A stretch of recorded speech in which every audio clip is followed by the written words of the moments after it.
यदि आप भी फोन पे का यूज करते हैं या गूगल पे का यूज करते हैं, पेटीएम का यूज करते हैं, तो उसके लिए एक आदेश आया है और इस आदेश में आपको हर बात समझना बेहद जरूरी है कि आखिर ये आदेश जो है, ये जो नियम है ना, ये नियम कानून है क्या, है ना। तो बहुत लोग जो है क्या करते हैं, पेमेंट करते हैं और पेमेंट करते हैं फोन पे के माध्यम से, यानी यूपीआई पेमेंट करते हैं। बहुत, अगर आप नहीं समझ रहे हैं यूपीआई पेमेंट के बारे में तो हम एक बार बता दें कि ये जो है यानी एक यूनिफाइड पेमेंट इंटरफेस है और इसको जो है यानी एनपीसीआई द्वारा, भारतीय जो है राष्ट्रीय भुगतान निगम है, एनपीसीआई है ना, एनपीसीआई के द्वारा जो है इसको डेवलप किया गया था। और इसमें जिसे जो है ना कि जो भारत के जो आरबीआई हैं यानी भारतीय रिजर्व बैंक ऑफ इंडिया है, और जो इसके साथ साथ यानी इसको जो आरबीआई के साथ साथ और अगर बात करें तो आईबीए के द्वारा जो है वो स्थापित किया गया था, यानी भारतीय बैंक का जो संघ है उसके द्वारा यह स्थापित किया गया था ताकि लोगों को जो है ना सहूलियत हो सके, पैसे का जो लेन देन है वो आसानी से हो सके। ठीक है, आज आप क्या कर रहे हैं, पैसा जो है वो डायरेक्ट आप ट्रांसफर कर रहे हैं। ठीक है, कैसे कर रहे हैं, जो आपका ट्रांसफर हो रहा है कैसे हो रहा है, वो ये हो रहा है कि आपका जो खाता है, आपका जो बैंक अकाउंट है ना, यानी आपके बैंक अकाउंट में पैसा जो है वो क्रेडिट हो जा रहा है या डेबिट हो जा रहा है। अगर आप भेजते हैं तो पैसा कटता है और आपको कोई भेजता है तो पैसा आ जाता है। तो इसको बोलते हैं जो है बैंक टू बैंक ट्रांजैक्शन। ठीक है, बैंक टू बैंक जो है ट्रांजैक्शन। अब ये जो यहां पर है कि अब बात है ना, कि अब जो नया आदेश आया है कि अब इसमें एक्स्ट्रा चार्ज देना होगा। तो ये चार्ज किसको लगेगा, कब लगेगा, क्यों लगेगा, क्या कारण है लगने का। आप तो पैसा भेज रहे हैं, बैंक अपने जो आपका खाता है उससे पैसा जो है डिडक्ट होता है और यूपीआई के थ्रू आप कोई भी प्लेटफॉर्म पर जाते हैं, वो फोन पे हो, गूगल पे हो, पेटीएम हो या व्हाट्सएप पे हो, अमेजोन पे हो, जो भी है, जिस प्लेटफॉर्म पे आप जाते हैं, आप क्या करते हैं, यूपीआई के through bank to bank transaction करते हैं, मतलब अपने बैंक में पैसा भेजते हैं। तो फिर चार्ज किस बात का लगने वाला। ठीक है, तो देखें यहां पर जो चार्ज का जो नियम है, जो कानून है, वो क्या कहता है, पहले उसको समझते हैं।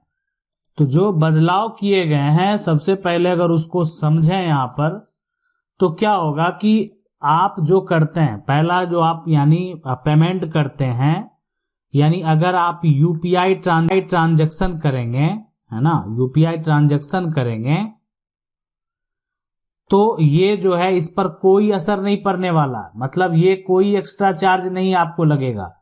अगर आप कंफ्यूज हैं क्या होने वाला है, क्या आदेश है, तो अगर आप यूपीआई ट्रांजैक्शन, मतलब आप किसी को अगर पैसा बैंक खाता में भेज रहे थे, जैसा पहले भेज रहे थे आज भी भेजेंगे, उसमें जो है टैक्स नहीं देना होगा।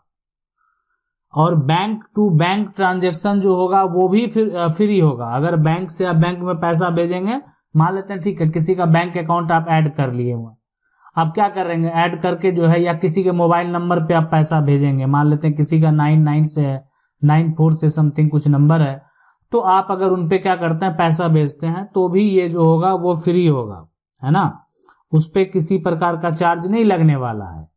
अब है कि ये बदलाव जो है ये सिर्फ जो वॉलेट वाले हैं उनके लिए है, तो ये समझेंगे कि आखिर जो है बदलाव वो किसके लिए है, तो वो है वॉलेट ट्रांजैक्शन पर, है ना। लेकिन आखिर ये बदलाव जो है वो किस प्रकार का है, कैसे काम करेगा, ठीक है, इसके क्या नियम होंगे, क्या कानून है, तो चलिए उसको भी समझते हैं। तो ये जो एक्स्ट्रा चार्ज लगने वाला वो किसको लगने वाला, वो पीपीआई जो है वॉलेट वाले को लगने वाला है। तो अब ये भी समझना बेहद जरूरी है कि आखिर ये है क्या। ठीक है, तो देखें ये जो होता है ना पीपीआई जो वॉलेट है, ये है प्रीपेड पेमेंट, है ना, पेमेंट इंस्ट्रूमेंट। अब इससे अगर कोई भी व्यक्ति जो है, अगर मान लेते हैं आपका गूगल के पे के वॉलेट में पैसा है, पेटीएम वॉलेट में पैसा है, फोन पे में पैसा है, ठीक है, तो आप क्या करते हैं कि जो आप जो पेमेंट करते हैं कहां से करते हैं, वॉलेट से करते हैं। आप पेमेंट करते हैं कहां से, क्रेडिट कार्ड से करते हैं, क्रेडिट कार्ड से, ठीक है। ये अगर करते हैं तो आपको चार्ज देना होगा, है ना, तब आपको चार्ज जो है वो लगेगा।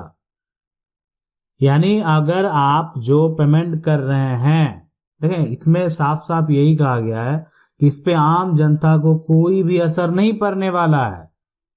ये जो है बैंक टू बैंक जब ट्रांजैक्शन करते थे, बैंक में पैसा भेजते थे, ये आज भी फ्री है।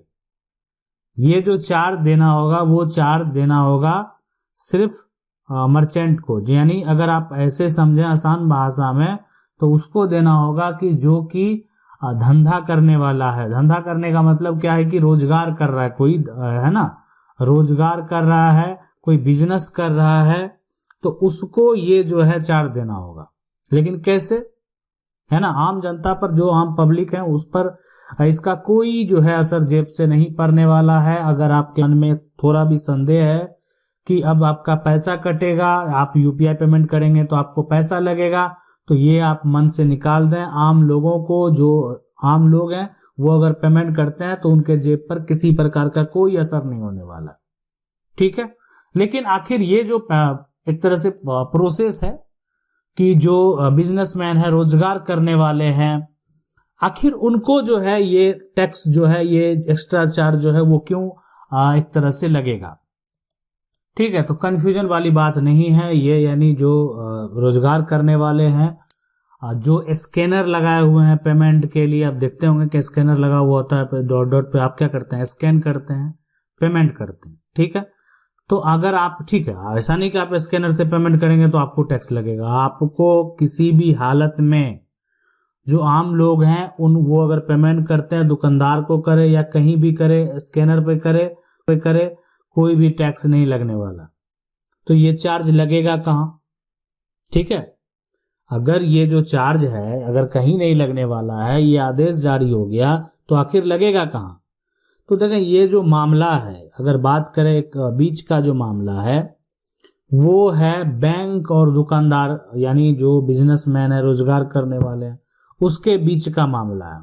यानी आपको कोई चार्ज नहीं लगेगा, ठीक है। तो यानी कंफ्यूजन होने की जरूरत नहीं है।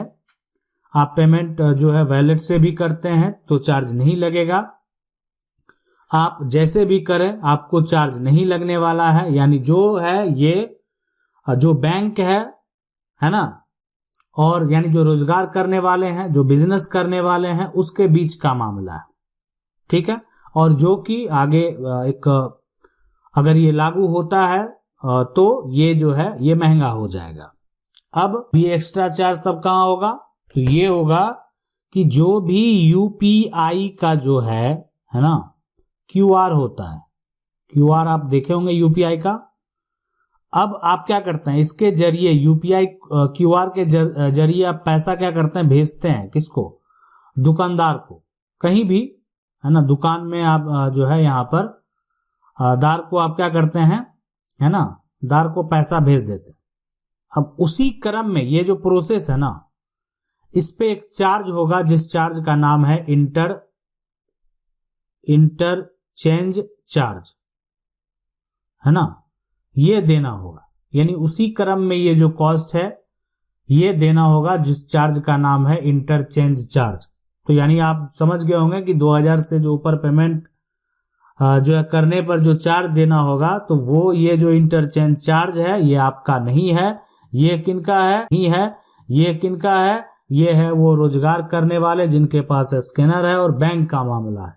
तो आप बेफिक्र रहें, आप जैसा पेमेंट करते हैं वैसा करते रहें। आप बैंक टू बैंक भेज रहे हैं या मोबाइल नंबर से पैसा भेज रहे हैं, किसी को आप अपने जो अकाउंट से अगर पैसा ट्रांसफर कर रहे हैं, तो इस पे आपको किसी प्रकार का कोई भी टैक्स नहीं देना होगा। यानी एक तरह का जो है ये टैक्स आप सभी के लिए फ्री है। तो समय समय पे जो है नियम में, कानून में बदलाव होते रहते हैं। आपको पता है कि एनपीसीआई के द्वारा जो है एक जो पेमेंट का लिमिट सेट किया हुआ है, ये आप लोगों को भी जरूर पता होगा कि एनपीसीआई ने जो है यूपीआई से जब आप पेमेंट करते हैं ना, तो एक लिमिट तय कर दिया गया है कि आप किसी को जो है ना 1 लाख से जो है अधिक नहीं भेज पाएंगे। फिर जब आपका जो एक तरह से जो टाइम पीरियड है वो अगर पूरा हो जाता है आपका 24 घंटे, है ना, वो पूरा हो जाता है तो फिर आप नेक्स्ट डे जाकर 1 लाख, यानी सेम डे में अगर बात करें 24 आवर में आप 1 लाख से अधिक का पेमेंट जो है नहीं कर सकते हैं यूपीआई के थ्रू। आशा करते हैं वीडियो अच्छा लगा होगा। वीडियो को लाइक जरूर कर दें। चैनल को पहली बार देख रहे हैं सब्सक्राइब करके जो बेल आइकन है उसको जरूर दबा लें। मिलते हैं अगले वीडियो में, तब तक के लिए।